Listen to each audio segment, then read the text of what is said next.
está pasando? ¿Qué? ¿Qué está pasando? ¿Qué?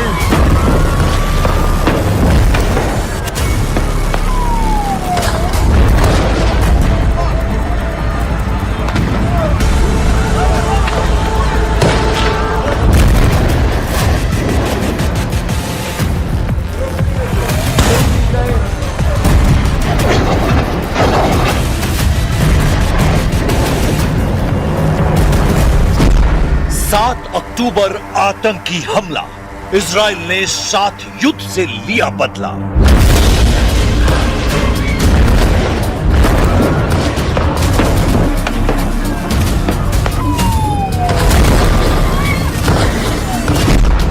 Sydney आतंकी हमला, Israel 7 देश जलाकर लेगा बदला।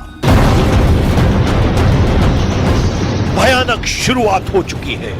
विस्फोटक अंदाज में इजराइल ने दुश्मनों का सफाया शुरू कर दिया है। इजराइल बॉन्डी बीच में हुए बर्बर हमले का चुन चुनकर बदला लेने लगा है। अल जजीरा की रिपोर्ट के मुताबिक इजराइल ने गजा में फिर से बहुमंजिला इमारतों को बम से उड़ाना शुरू कर दिया है। इजराइल ने जैया और तुफा इलाके में कई ऊंची इमारतों को हमास लड़ाकों का अड्डा बताकर बमबारी कर तबाह कर डाला है। इससे पहले इजराइल ने गजा में हमास के सेकेंड इन कमांड को मौत के घाट उतारा है। इजराइल की एयर स्ट्राइक में मारे गए कमांडर का नाम रायद साद है, जिसकी मौत की पुष्टि खुद हमास चीफ खलील अल हया ने कर दी है। खलील अल हया ने धमकी दी है कि रायद साद की मौत ने युद्ध समझौते को बेमानी कर दिया है।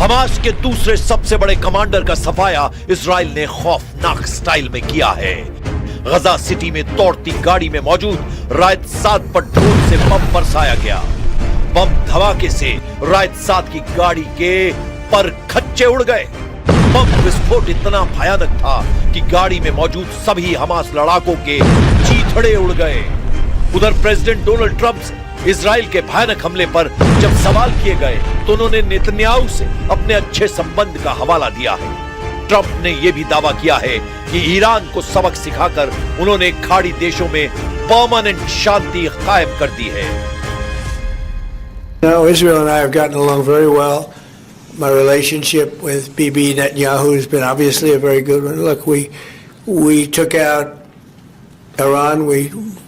We wiped out, with that plane right there, we wiped out the B-2 bomber, we wiped out the Iran nuclear threat, and because of that we were able to make peace in the Middle East. Now, we've had a very good relationship with Israel. We actually have a very good relationship with just about everybody in the Middle East. Israel ने रायद साद के सफाए का ऐलान 14 दिसंबर को उसी दिन किया जिस दिन सिडनी के बॉन्डी बीच पर यहूदियों का नरसंहार हुआ। इजराइल डिफेंस फोर्स के मुताबिक रायद साद हमास की अल कासिम ब्रिगेड का टॉप कमांडर था। रायद साद हमास के हथियार बनाने वाले नेटवर्क का चीफ था।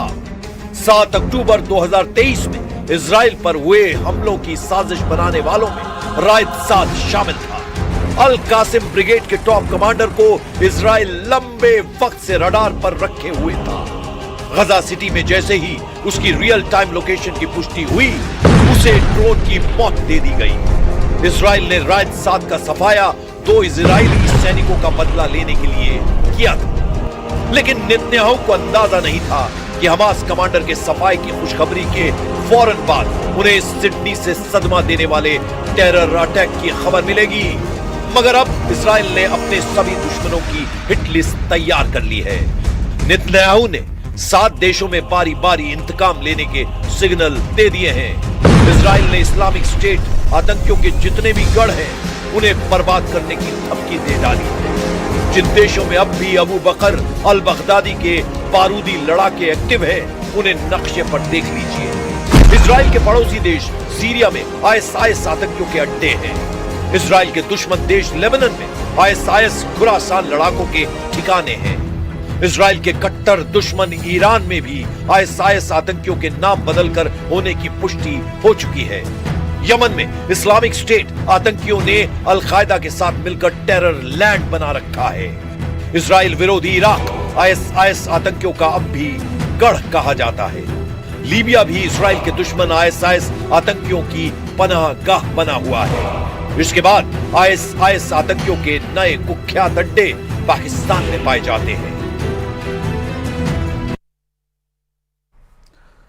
तो वहीं सिडनी पुलिस के मुताबिक सिडनी के गुनहगार फिलीपींस के दावो शहर गए थे। दावो फिलीपींस की सबसे बड़ी मुस्लिम आबादी यहां पर रहती है, इसलिए ये इस्लामिक उग्रवादी और विद्रोही संगठन का पूरा गढ़ माना जाता है। आतंकवादियों की गाड़ी से इस्लामिक स्टेट के 2 झंडे बरामद हुए थे, जिससे उनके आईएसआईएस से जुड़े होने का अनुमान लगाया जा रहा है।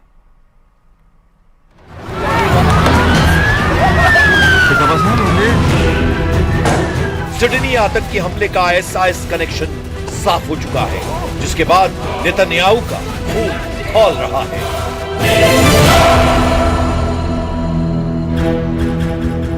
אנחנו עומדים היום במערכה מול אנטישמיות עולמית, והדרך היחידה להילחם בה זה להוקיע אותה ולהילחם בה. אין דרך אחרת.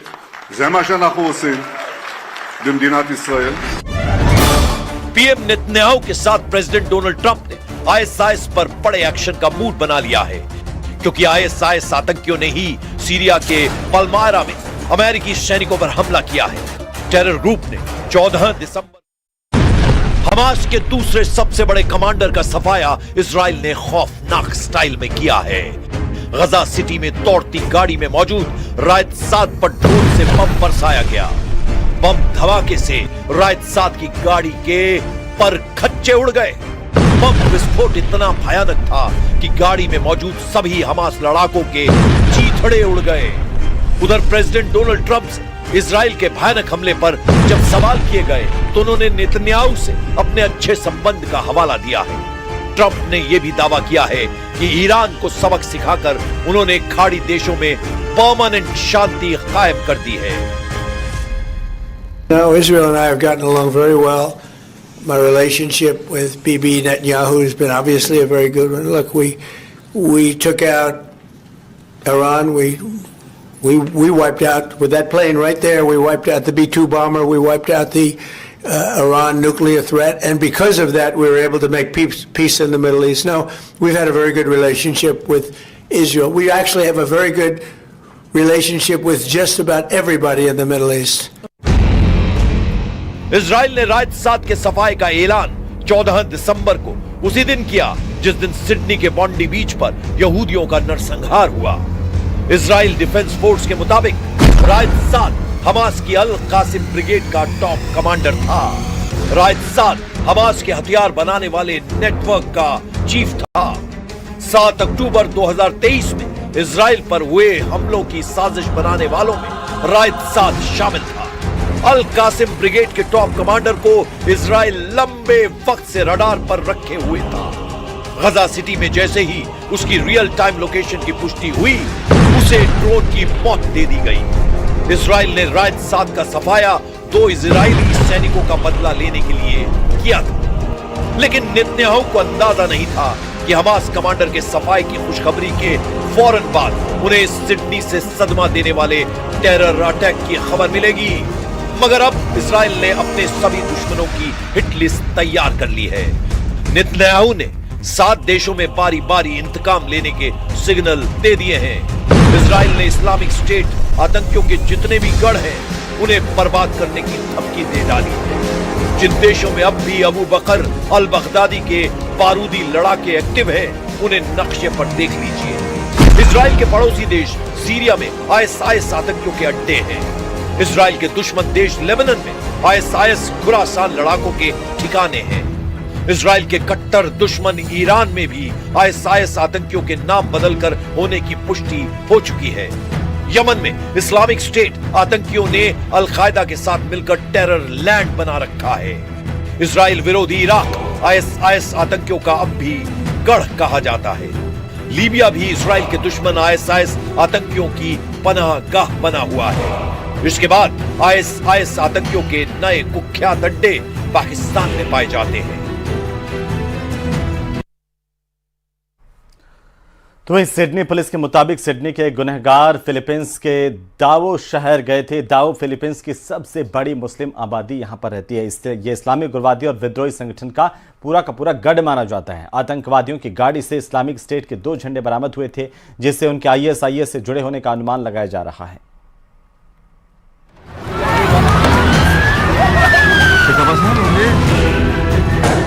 सिडनी आतंकी हमले का आईएसआईएस कनेक्शन साफ हो चुका है, जिसके बाद नेतन्याहू का खून खौल रहा है।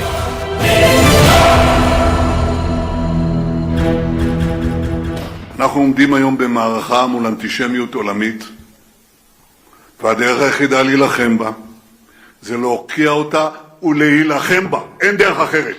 זה מה שאנחנו עושים במדינת ישראל.